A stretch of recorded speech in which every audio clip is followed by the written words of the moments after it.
Irmão, chegou agora a hora da palavra do Senhor e nós queremos primeiramente lê-la, porque tudo que vem num púlpito da igreja e na Igreja Presbiteriana do Botafogo é oriunda da palavra do Senhor, precisa partir da palavra do Senhor. E eu peço a você que não só escute, pegue a sua Bíblia, abra e você não só leia, mas fique sua Bíblia aberta e tudo aquilo que eu disser você possa conferir na palavra, porque o Espírito Santo que me iluminou para trazer a palavra que vou trazer agora, é aquele que precisa falar ao seu coração da forma que você precisa.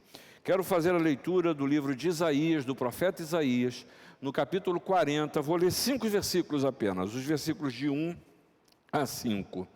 Diz a palavra de Deus: Consolai, consolai o meu povo, diz o vosso Deus, falai ao coração de Jerusalém, bradai-lhe que já é findo o tempo da sua milícia, que a sua iniquidade está perdoada, e que já recebeu em dobro das mãos do Senhor por todos os seus pecados. Voz do que clama no deserto, preparai o caminho do Senhor, endireitai no ermo vereda a nosso Deus. Todo vale será aterrado, e nivelados todos os montes e outeiros.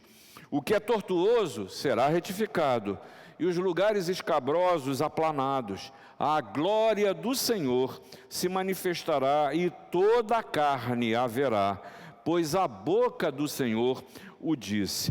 É curioso, porque quando a gente fala de Deus, de Jesus, normalmente a gente pensa em termos de salvação, de proteção, de receber alguma bênção de Deus, de mudar a nossa sorte.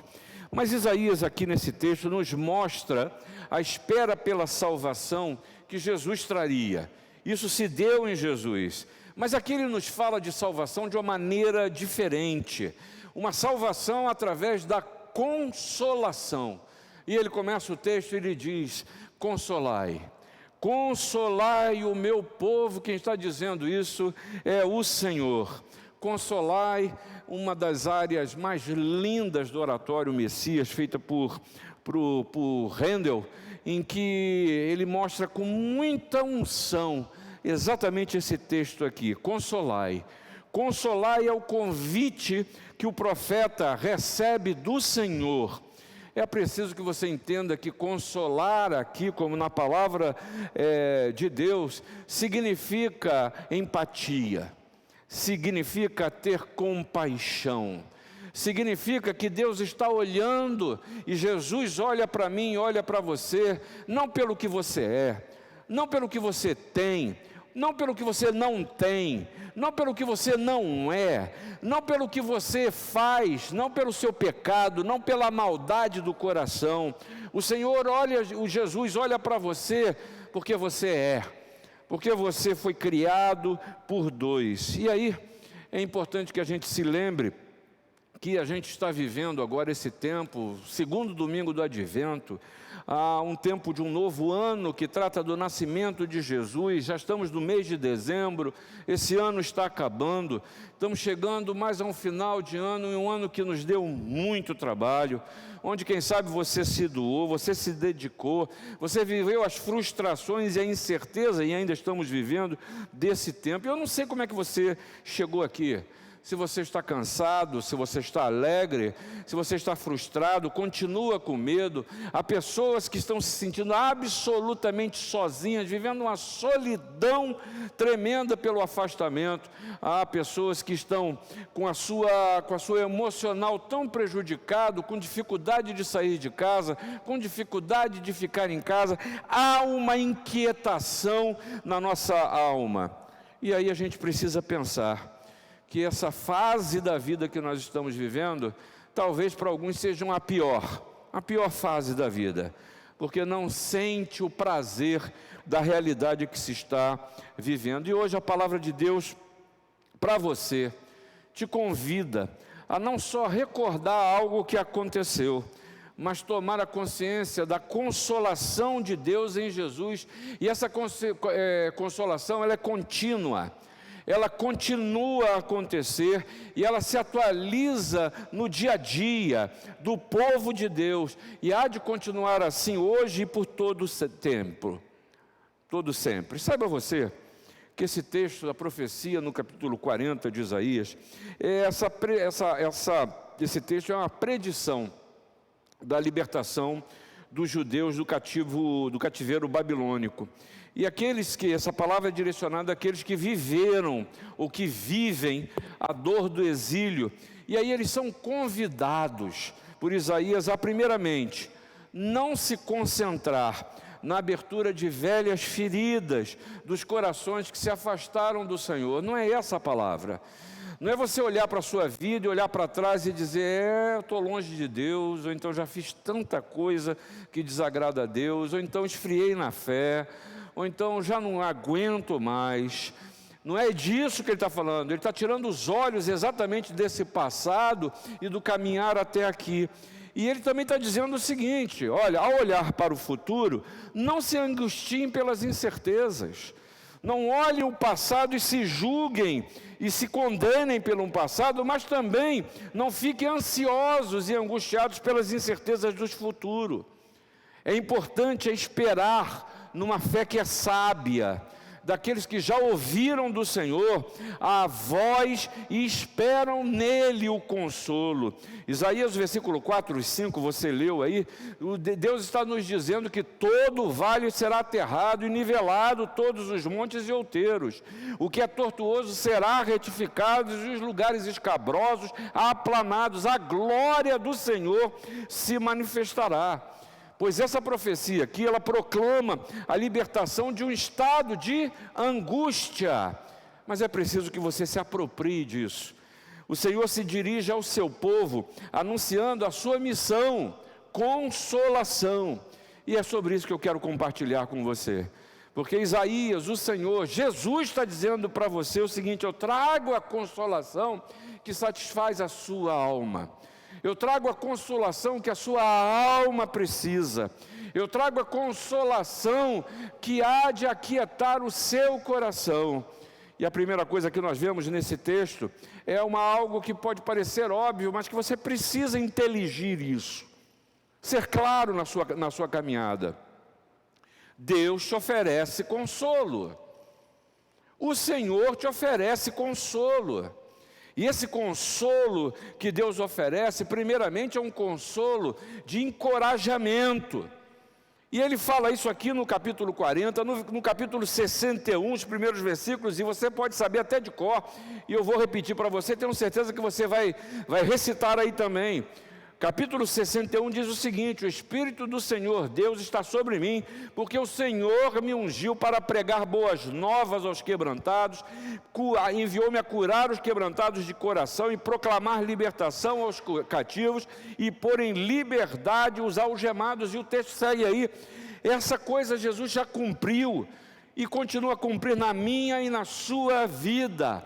Você precisa se apropriar dessa certeza, desse encorajamento que Deus lhe dá na vida, através de Jesus. Por quê? Porque Jesus já fez a sua obra.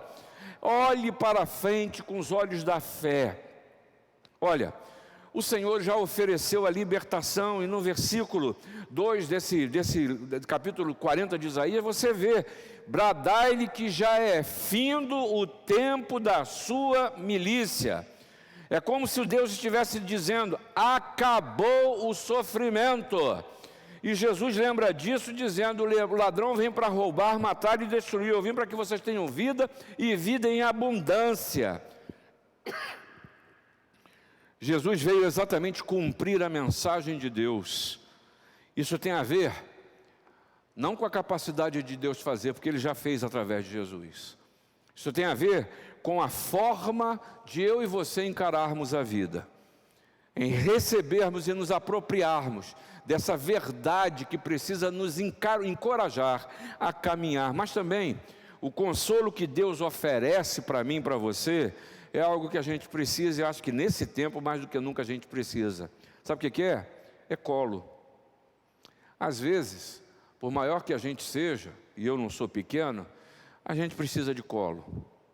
A gente precisa daquele aconchego que o colo de mãe, que o colo de pai, de avó, de avô nos traz. É aquele carinho desinteressado que nos envolve e a gente sente a segurança em saber, eu aqui, eu estou abrigado. E por isso, em Isaías, no capítulo 66, o profeta destaca exatamente este consolo, ao dizer o seguinte: como alguém a quem a sua mãe consola, assim eu vos consolarei, e em Jerusalém vós sereis consolados. E aqui eu não preciso nem me estender muito, porque há muita gente carente, muita gente se sentindo só, precisando de carinho, de compreensão, de escuta, ainda mais num tempo desse que a gente não pode sequer se abraçar, que a gente não pode se beijar, e muitos de nós estão precisando do abraço que abençoa, e Jesus oferece exatamente isso, o colo que independe de nós mesmos, é o colo que vem da empatia, como Jesus a fez quando encontrou com a família de Lázaro. Ao receber a notícia que Lázaro estava morto, Jesus chorou. Que a cruz, diante de tudo que estava passando Jesus naquela hora, na cruz, Jesus ainda diz: Pai, perdoa-lhes porque não sabem o que fazem. Isso é Jesus que não está olhando as circunstâncias, mas olha para você e diz: meu filho, minha filha, você está precisando do colo que te abençoa, do colo que lhe preenche. Mas para isso tudo, para que eu possa não só receber o colo, mas perceber o encorajamento que Deus me traz, eu preciso aceitar o consolo de Deus. E a gente não se fiar apenas nas circunstâncias. E aí no Isaías 51, uma vez mais, o profeta chama atenção ao dizer: eu sou aquele que vos consola. Quem, pois, é tu para que temas, ó homem, que é mortal, que temas o homem que é mortal, ou o filho do homem que não passa de erva? É preciso que eu descanse no colo do Senhor e reconheça que Ele está tratando, que eu não vou me curvar diante dos homens, porque Deus está conduzindo a minha caminhada, porque eu não vou me sentir derrotado pelas circunstâncias da vida, porque quem cuida de mim é o Senhor. Mas esse pequeno texto que nós lemos, ele também nos chama a atenção para uma segunda coisa. Deus quer falar ao seu coração, Deus quer lhe falar ao coração, e falar ao coração é falar de maneira terna, é falar de maneira acolhedora, é falar com carinho. Durante muito tempo, as pessoas sempre tinham, e alguns ainda têm, a imagem de um Deus que é julgador, que é impositor, é um Deus que vem para fazer o quê? Para bater, para escravizar. Mas Deus não é assim.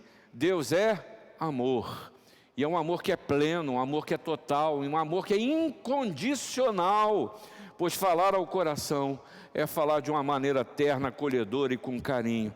O tempo, e o Senhor está dizendo aqui para cada um de nós, através da boca do profeta, dizendo: olha, o tempo do trabalho árduo passou, a milícia já foi, o tempo de servidão já acabou. E aí ele está dizendo para a gente o seguinte: aquieta a sua alma. Aquieta a sua alma. E o salmista nos chama a atenção através de perguntas, dizendo: por que está abatida a sua alma? Por que está abatido a minha alma? Por que te perturba dentro de mim? Espera em Deus, pois ainda o louvarei, a Ele, meu auxílio e Deus meu. Se as circunstâncias da vida inquietam o seu coração, lembre-se, o tempo da milícia, da servidão, passou. Aquieta o coração, espera a ação de Deus, porque cada vez que você sentir a sua alma abater, você se agitar, a ansiedade lhe tomar, lembre-se, isso é mentalidade de escravo, hein? Isso não é mentalidade de quem é livre, não. A gente precisa aprender a viver a mente liberta que Jesus proporcionou através da salvação. A gente precisa olhar com os olhos do novo tempo. Eu tinha uma grande mestra, uma amiga, uma mulher de Deus, que já está na presença do Senhor, Marta Porte Santos. E essa mulher, a despeito de todas as lutas da sua vida, ela ajudou tanta gente, simplesmente com o olhar da possibilidade, crendo que era possível. Eu sou tão pobre, eu não tenho condições. Tem sim. Começa com um tijolo na sua vida, que no final você terá a sua casa. Tenha a possibilidade de estudar. Comece com um livro e você terminará como um pastor. Tudo isso não são exemplos, tudo isso são fatos que aconteceram na vida dessa mulher que tinha esse olhar. O olhar da libertação e da possibilidade que só Deus através de Jesus nos traz. E é um olhar que precisa se lembrar de que a sua dívida já foi paga.